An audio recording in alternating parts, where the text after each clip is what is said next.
What the Great white! Great white! Great white shark!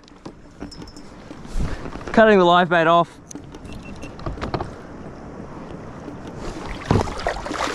So I'm out of here. It was a definite shock to the system. It sent a bit of a shiver down my spine, and just amazed by the sheer size and beauty of the animal. Matt Wells, un joven de 19 años que reside en Nueva Zelanda, es un apasionado por el mar y vivió un intenso pero increíble encuentro con un enorme tiburón blanco mientras iba en su kayak. Publicó el encuentro en su canal de YouTube Nomadic Kayak Fishing y se volvió viral, pues ya tiene 2 millones de visualizaciones.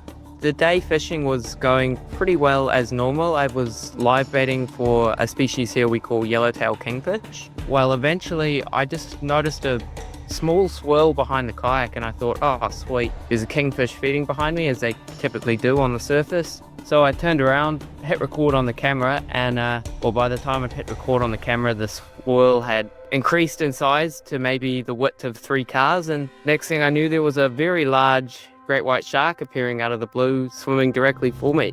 It was a definite shock to the system. It sent a bit of a shiver down my spine, and as you'd expect with such a large animal next to you. Is he still there?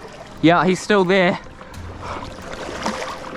So the shark followed me pretty curiously for a total of 8 minutes. It was about 1.5 kilometers of paddling while he was behind me. At no point did he show any aggression towards me. He just really seemed very, very curious in what I was doing. It's only fair to assume that, like, I'm stepping into his home and he's probably wondering what I'm doing there. It's a little bit like if a stray dog walks onto your property, you don't get angry at the dog. You just wonder, hey, what are you doing, and can you please leave me alone? Which I think is the response this shark had. I don't know where he's gone, but I'm gonna turn these cameras off. Oh, that was him. My main thought process was, okay, well, you're in the situation now, there's not much you can do.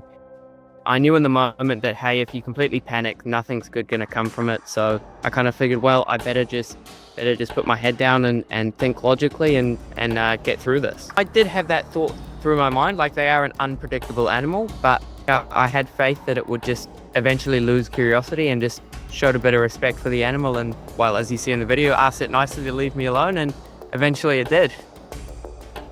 Logic says that if you don't act like a prey, then you're not on the food chain. I think that this experience is a great example of the sort of unpredictable, exciting and really formative nature of choosing to live a lifestyle where you live life for its experiences. I think that nature is a beautiful thing and it kind of demands our respect in a way, but if we give it the respect it asks for, I think it repays us with the experiences it gives us. Whether those experiences be exciting, exhilarating, or even in some cases like this, downright terrifying, this experience has really just further cemented my respect and my appreciation for what the world really is. That is a big great white.